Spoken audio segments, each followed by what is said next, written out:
Buenos días, profesora. Buenos días, compañeros. Hoy a mi grupo le ha tocado exponer sobre el aneurisma cerebral. Y los integrantes son Chapoñán Chapoñán Medali, De la Cruz Guayanca Catherine, Ojeda Rosales Geraldine y quien les habla, Serrano Balán Maide.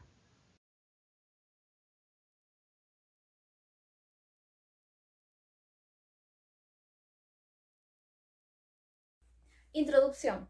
Los aneurismas cerebrales son dilataciones arteriales focales que representan puntos de debilidad estructural de la pared arterial. Se sabe que existe una prevalencia hasta el 5% de la población en general que es portadora de aneurisma y que el 20% tiene más de uno. El 50% de aneurismas pueden romperse en algún momento de la vida, causando un cuadro de alta gravedad llamada hemorragia subaracnoidea. La mortalidad es elevada, la morbilidad puede llegar hasta el 70%. El tratamiento de los aneurismas debe ser también radical, basado en la exclusión del aneurisma y preservación de los vasos sanos.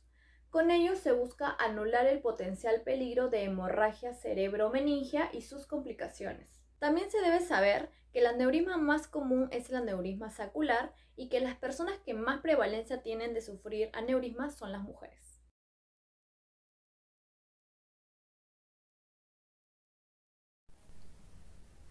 El aneurisma cerebral. ¿Qué es un aneurisma cerebral? Un aneurisma cerebral es un ensanchamiento anormal de la pared de una arteria del cerebro. Ocurre cuando hay una zona debilitada en la pared de un vaso sanguíneo. Este puede estar presente desde el nacimiento o desarrollarse durante el transcurso de la vida. Puede presentarse también una pérdida o una rotura y causar un sangrado en el cerebro, un accidente cerebrovascular hemorrágico. Incluso se puede llegar hasta la muerte. Anatomía del aneurisma cerebral. Las capas que cubren la cabeza, vamos a encontrar el cuero cabelludo, que es una piel muy gruesa con folículos pilosos. Debajo de esa piel vamos a encontrar la aponeurosis epicraneal. Luego encontraremos el periósteo, el huesito y las meninges, que son tres: la dura madre, la aracnoides y la pía madre. Y por último encontraremos el cerebro. La neurosis cerebral la vamos a encontrar en las arterias de la base del cerebro. Estas van a estar ahí, conocidas como el polígono de Willis. El 85% de ellas se van a desarrollar en la porción anterior del polígono de Willis. Vamos a hablar sobre las arterias. ¿Qué son las arterias? Las arterias están formadas por tres capas: la íntima, la media y la externa.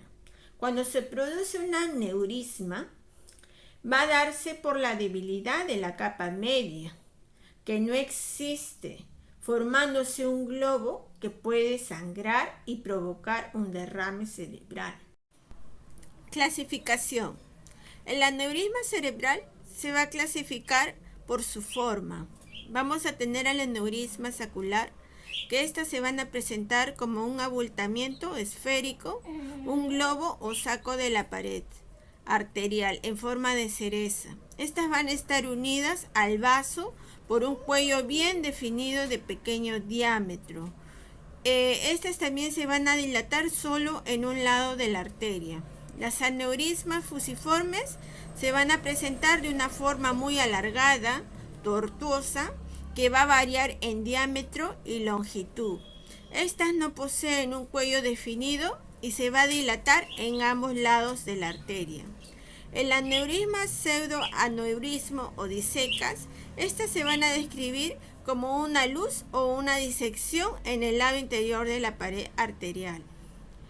Se van a clasificar por su tamaño. El aneurisma muy pequeño, menor a 3 milímetros. El aneurisma pequeño va a medir 11 milímetros, menor de 11 milímetros. El aneurisma grande de 11 a 25 milímetros. Y el aneurisma excesivamente gigante, mayor a 50 milímetros. Se van a clasificar también por su localización. El aneurisma saccular lo vamos a encontrar en la arteria carótida interna, en la arteria comunicante posterior. En la arteria cerebral anterior la vamos a encontrar en la articulación comunicante anterior. También la vamos a encontrar en la arteria cerebral media, donde va a estar la bifurcación o trifurcación. El aneurisma fusiforme vamos a encontrarlo en el sistema vértebro-basilar. Y el aneurisma pseudoneurismo o disecas en la vértebro-basilar. Causas. Se desconocen las causas de los aneurismas cerebrales, pero hay una variedad de factores que pueden aumentar el riesgo de presentarlos, y a continuación los veremos. Ahora hablaremos sobre los factores de riesgo. Hay una serie de factores que pueden contribuir a debilitar la pared arterial y aumentar el riesgo de sufrir un aneurisma cerebral o la rotura de un aneurisma. Los aneurismas cerebrales son más frecuentes en los adultos que en los niños y es más frecuente en las mujeres que en los hombres. Algunos de estos factores de riesgo se desarrollan con el tiempo, es decir, son adquiridas, mientras que otras están presentes en el nacimiento, es decir, son congénitas. Existen dos tipos de factores de riesgo para contraer aneurisma. Están los factores adquiridos y los factores congénitos. Primero hablaremos sobre los factores adquiridos, que entre ellos está la edad avanzada, es decir, las personas mayores están más propensas a contraer aneurisma. También está el tabaquismo, la presión arterial alta, es decir, personas con hipertensión, el abuso del consumo de drogas, en especial la cocaína, y el consumo excesivo de alcohol. Ahora hablaremos sobre los factores de riesgo, pero congénitos. Son los trastornos seleccionados que están presentes desde el nacimiento. Pueden estar relacionados con un riesgo alto de tener aneurisma cerebral. Algunos de ellos son trastorno del tejido conjuntivo hereditario, como el síndrome de Ehlers-Danlos, que debilitan los vasos sanguíneos. Otro factor es la enfermedad renal poliquística, que es un trastorno hereditario que produce sacos llenos de líquido en los riñones y suele aumentar la presión arterial. Otro factor es la aorta anormalmente estrecha, el estrechamiento aórtico, el vaso sanguíneo grande que suministra sangre rica en oxígeno del corazón al cuerpo. Otro factor son las malformaciones arteriovenosas cerebrales, que es la conexión anormal entre las arterias y las venas en el cerebro, que interrumpen el flujo normal de sangre entre ellas. Y por último están los antecedentes familiares de aneurisma cerebral, especialmente un familiar de primer grado, como un padre, un hermano, una hermana o un hijo. Síntomas. Vamos a tener síntomas diferentes cuando hay rotura de un aneurisma y cuando el aneurisma sin rotura. Primero hablaremos de la rotura de un aneurisma. Lo que se va a sentir es un dolor de cabeza repentino e intenso. Es el síntoma clave de la rotura de un aneurisma. Este dolor de cabeza suele describirse como el peor dolor de cabeza que pueda sentir. Los signos y síntomas más frecuentes de la rotura de un aneurisma son, como ya había mencionado, el dolor de cabeza repentino y muy intenso, náuseas y vómitos, rigidez en el cuello, visión borrosa o doble, sensibilidad a la luz, convulsiones, caída del párpado, pérdida del conocimiento y confusión. Ahora hablaremos sobre los síntomas de un aneurisma sin rotura. Es posible que un aneurisma sin rotura no produzca síntomas, especialmente si es pequeño. Sin embargo, un aneurisma sin rotura más grande puede ejercer presión sobre los tejidos y los nervios del cerebro, lo que posiblemente provoque dolor arriba y por detrás del ojo, una pupila dilatada, cambios en la vista o visión doble y entumecimiento de un lado del rostro. Vamos a hablar sobre las complicaciones. Sobre las complicaciones que las aneurismas cerebrales nos van a dejar. Cuando se rompe un aneurisma cerebral, suele durar solo unos segundos. La sangre puede causar daño directo a las células circundantes o matar otras células. ¿Qué va a pasar aquí? Que va a aumentar la presión en el interior del cráneo. El suministro de sangre y el oxígeno al cerebro pueden interrumpirse hasta el punto que hay una pérdida de conocimiento. El 40% fallecen en el primer sangrado. Después de la ruptura del aneurisma, vamos a encontrar ¿qué vamos a encontrar? Vamos a encontrar un nuevo sangrado que se puede presentar, ya que el aneurisma que se rompió queda sensible. Puede ser de mayor riesgo todavía. Va a afectar zonas del cerebro que tienen una función, como la pérdida de fuerza y las alteraciones del lenguaje. El riesgo que el sangrado sea muy grande y que éste genere el fallecimiento del paciente automáticamente. También vamos a encontrar la vasoespasmo, la hidrocefalia, el hiponatremia. Vamos a encontrar un déficit neurológico permanente, una pérdida de la movilidad, unos infartos cerebrales y un daño nervioso permanente.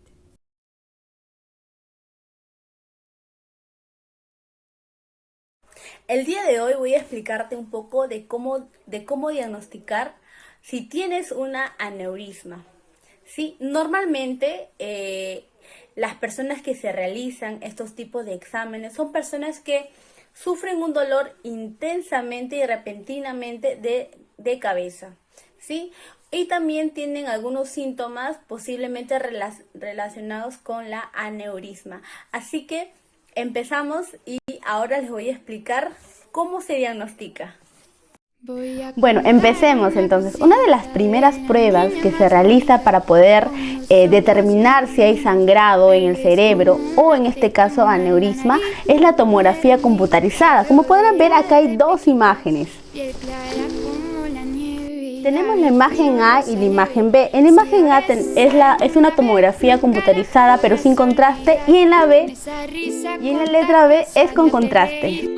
Bueno, estas imágenes las he sacado de un caso clínico. Esta paciente tenía 55 años y tenía mucho dolor de cabeza. Entonces le dijeron que se saque unas imágenes, en este caso la tomografía computarizada con contraste también, y se pudo observar en la tomografía con contraste, se observa, pueden ver justo en la apófisis clinoides anterior la aneurisma, y en el contraste también en la parte izquierda se ve hiperdensa.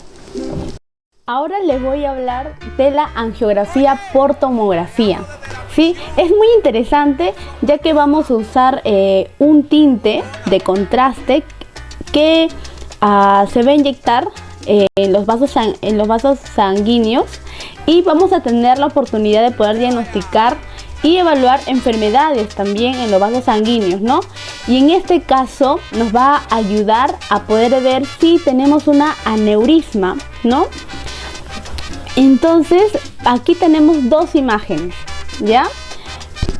Hay una imagen, la A y la B. En la A es una tomografía, es una angiografía por tomografía convencional, y la otra también, pero es en 3D, y podemos ver la parte hipodensa. En la parte hipodensa, y donde están las flechitas, ahí está la aneurisma, muy pequeñita, pero ahí está. Bueno, compañeros, seguimos con el tema de los diagnósticos.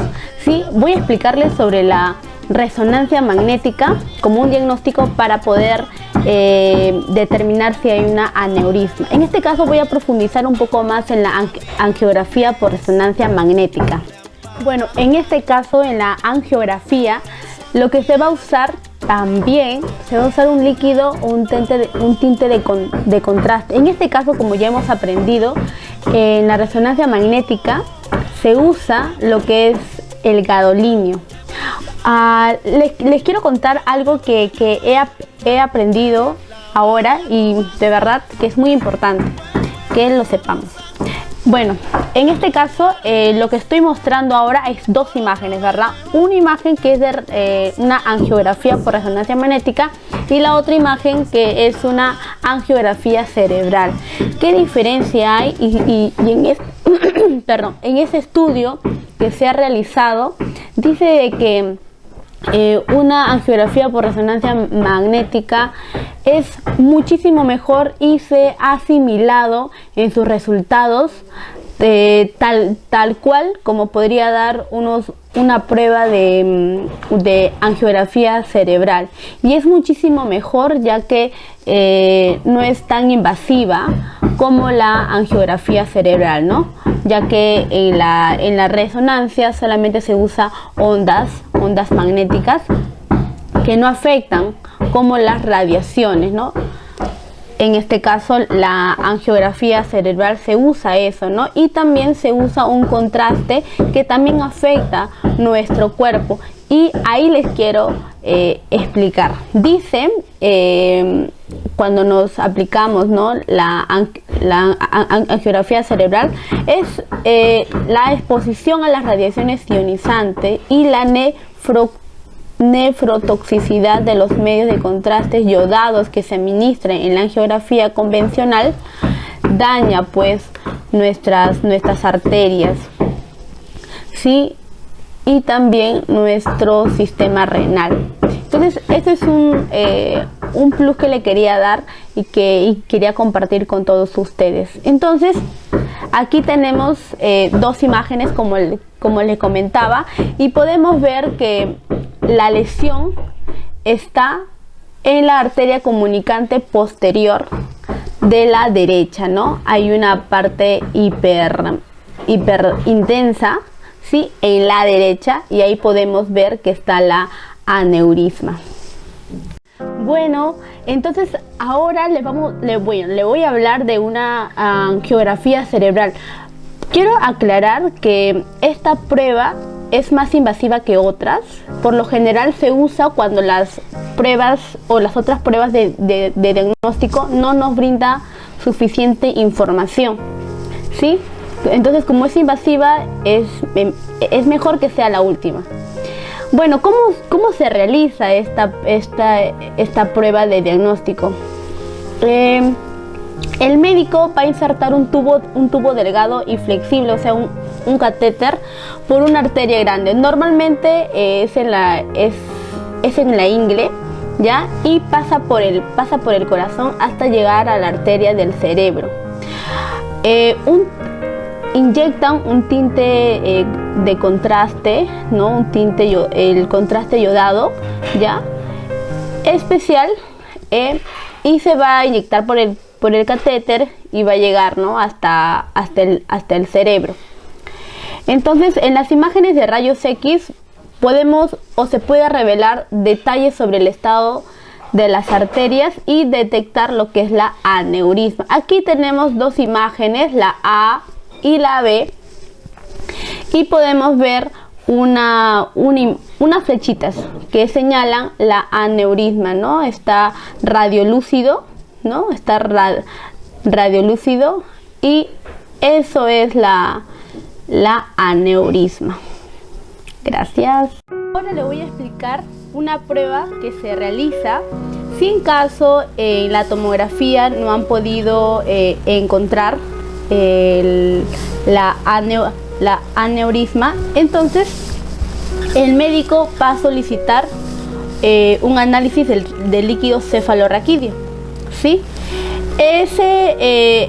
Entonces, si tenemos una aneurisma, es probable que tengamos glóbulos rojos en el líquido que rodea nuestro cerebro y la espina dorsal. Ese líquido se llama el líquido cefalorraquídeo, ¿sí? Y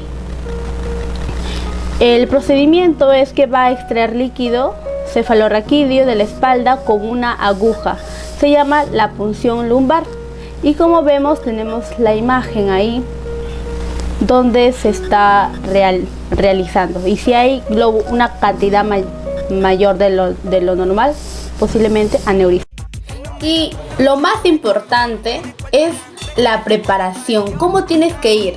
Si eres tú o tienes algún familiar o alguien futuramente que tenga que ir a hacerse un diagnóstico de aneurisma, el paciente tiene que ir preparado. Normalmente el médico aconseja no tomar bebidas y comer horas antes, ¿sí? Y en el momento de hacerse los análisis o las pruebas diagnósticas, en este caso la tomografía o cualquiera una de ellas, que son imagenologías, no tenemos que tener collares ni lentes, nada metal. Incluso las prótesis dentales también sacarse y estar con ropa cómoda. En este caso nos van a dar una batita o les va a dar una batita y recién ahí se le va a realizar la prueba.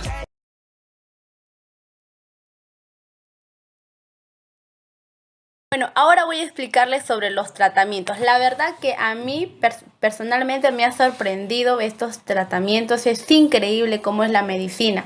El primer tratamiento que se le va a hacer a un problema de aneurisma es el grapado quirúrgico. ¿Qué es ello? Dice que es un procedimiento que cierra un aneurisma. El neurocirujano va a quitar una sección de nuestro cerebro para acceder a la aneurisma y ubicar el vaso sanguíneo que alimenta, ¿no?, a la aneurisma. Luego dice que va a colocar una pequeña grapa, como vemos en la imagen, una grapa quirúrgica de metal en el cuello de la aneurisma para detener el flujo de sangre que llega a él. Así se hace el primer tratamiento.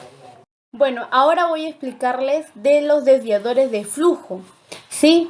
Es un tratamiento, son unos de los tratamientos más actuales disponibles para la aneurisma cerebral. Y bueno, es especialmente o son más útiles para las aneurismas más grandes que no pueden ser tratados, ¿no?, valga la redundancia, con otros tratamientos. Entonces, estos tipos de tratamientos se van a insertar implantes tubulares similares a los stent, que van a desviar el flujo sanguíneo para que no llegue a este saco que es la aneurisma. El desvío va a detener el movimiento de la sangre dentro de la aneurisma y de esta manera va a estimular el organismo y curar el sitio. Como podemos ver esa imagen, ¿no?, lo que va a fomentar la reconstrucción de la arteria principal. Entonces, como vemos en la imagen, se le ha puesto un túbulo o un implante, ¿sí?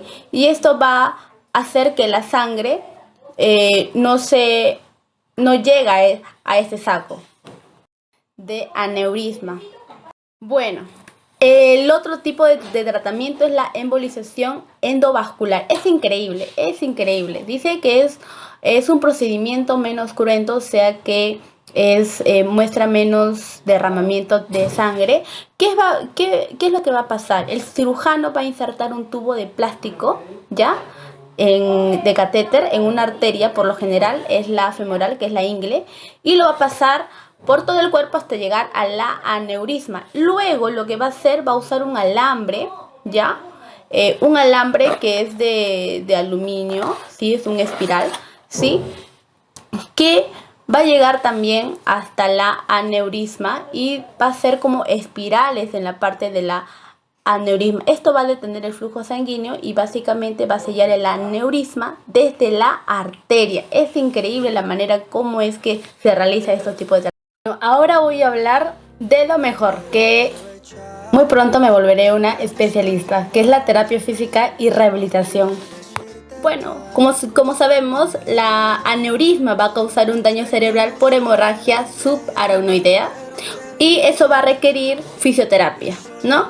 Porque va a haber problemas, bueno, también va a requerir terapia del habla, también terapia ocupacional para que vuelva a aprender las habilidades que ha perdido.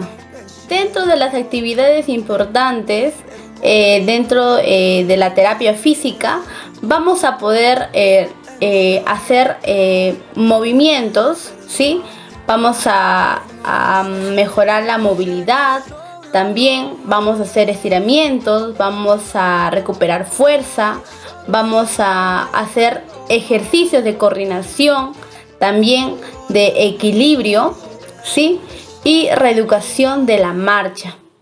Sí, con el tiempo, con el pasar del tiempo, vamos a potenciar, por ejemplo, nuestra resistencia física, nuestro trabajo cardiovascular, nuestro trabajo coordinativo y otras capacidades para reforzar, ¿sí?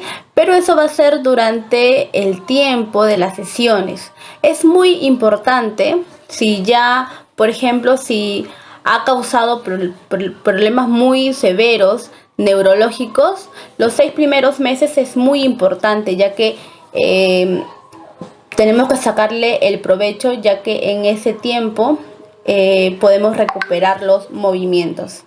Y como les estuve explicando, aquí hay algunas imágenes nada más de algunos ejercicios, cómo vamos a realizar ejercicios de coordinación, ¿sí? Porque una persona que ha tenido consecuencias de las aneurismas va a tener problemas de coordinación, también de equilibrio, ¿sí? Es muy importante trabajar bastante ejercicios de equilibrio y de reeducación de la marcha, ¿sí? También hay otros tipos de ejercicios porque también el nivel sensorial está disminuido y ha perdido también, y se le llega a poner o a pasar por toda la parte que ha perdido la sensibilidad tipo de texturas. Entonces eso es más o menos los tratamientos fisioterapéuticos. Y también lo más importante para mejorar y no estar tan estresados, recomiendo el mindfulness.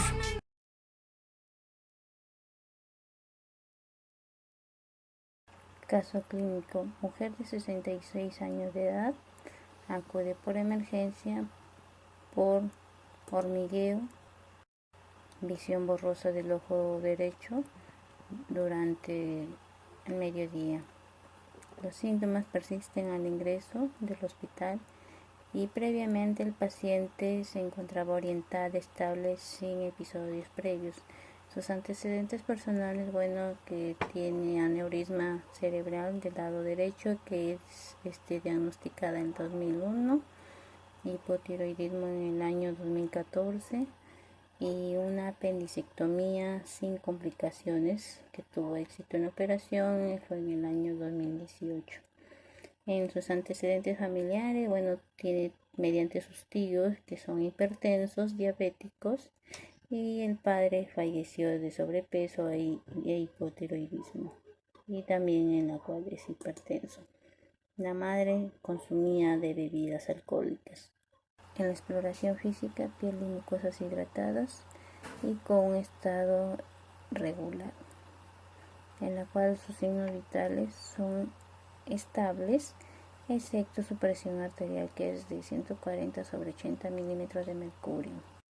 Y en las características clínicas también, en la cual su piel y mucosas son hidratadas, con una frecuencia cardíaca de 68 latidos por minuto. La auscultación de los ruidos aéreos, no hay soplos a la palpación, y también presenta un aneurisma cerebral gigante, también un sobrepeso, y en este caso la hipertensión sigue en tratamiento, y con una medicación de levotiroxina, que es para el hipotiroidismo, y el enalapril, que es en este caso para la presión arterial.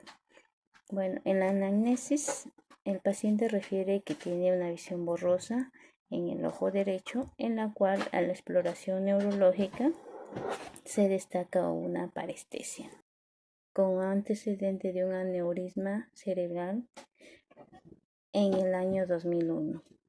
La angiografía ayuda a los médicos a diagnosticar y tratar las enfermedades de los vasos sanguíneos. En cambio, la angioresonancia es un campo magnético unido a ondas de radio, en la cual va a producir unas imágenes más detalladas. Tomografía computarizada. En este caso, la posición del paciente va a estar en decúbito supino, y va a ser una tomografía sin contraste, en la cual en la primera imagen, vamos a describir que en la parte oscura, que es hipodenso, en la parte blanca o casi más clara es isodenso, y todo lo que es parte blanquita es el hiperdenso. En esta imagen, al evaluarla la paciente, visualizan una lesión expansiva extraaxial basal, que es en la parte frontotemporal derecho. Esta parte acá, aquí. en la cual está con una calcificación periférica de origen vascular, como ven con la flechita amarilla. En la segunda imagen, bueno, también se muestra aquí donde ya confirman que es un aneurisma gigante de la arteria carótida interna del cemento cavernoso, que es en este caso la flechita celeste. Y continuando, bueno, vamos a mencionar también que le solicitan una angiografía, o también que está en la imagen 3, que dice que aquí, bueno, en este caso, como ven, hay dos tamaños diferentes, en la cual va a confirmar una lesión de aneurisma del cemento cavernoso de ambas arterias. En este caso que está con el gráfico. En la imagen 3, bueno, aquí en este caso confirman una lesión aneurismática del cemento cavernoso de ambas arterias carótidas, tanto como la derecha y la izquierda, parcialmente trombosados, que mide en este caso el lado derecho de 52,4 milímetros y el lado izquierdo de 27,5 milímetros, que está identificado mediante un círculo en marrón y el derecho con el círculo verde. También en la imagen 4, que es una angioresonancia, que muestra un aneurisma con dimensiones iguales, que en este caso es un anteroposterior. Y en la imagen 5, que es también solicitada una angiografía por sustracción digital, en la cual ustedes van acá a visualizar que está trombosado como una imagen de capa de cebolla. Y se visualiza claramente, donde es confirmado que tiene un aneurisma cerebral gigante. Tratamiento. En lo primero, una reperfusión cerebral a través de un bypass cerebral extracraneal. Está indicado en pacientes con alto riesgo de accidente cerebrovascular. En el segundo es para prevenir un evento vascular encefálico isquémico al ocluir el vaso primario, a las lesiones a tratar como aneurismas gigantes, aneurismas complejos previamente tratados o también como tumores del cráneo. Conclusiones.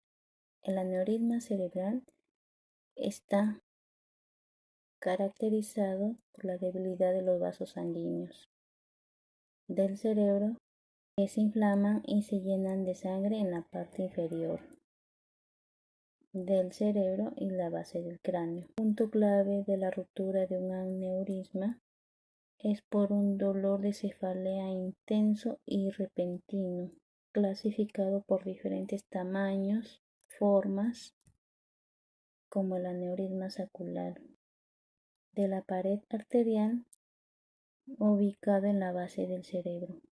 En cambio, el aneurisma fusiforme se dilatan en ambos lados de la arteria por la formación de un hematoma intramural. Puede estar parcialmente trombosado, bloqueando el flujo sanguíneo de la arteria. En conclusión, la mayoría de los aneurismas no se considera congénito, sino se desarrolla durante la vida.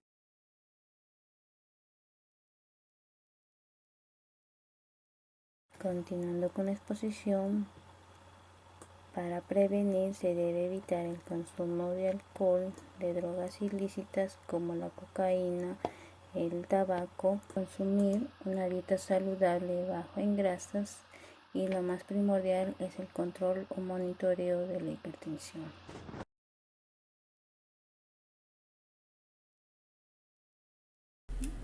El aneurisma es una dilatación o una protuberancia de una arteria en el cerebro.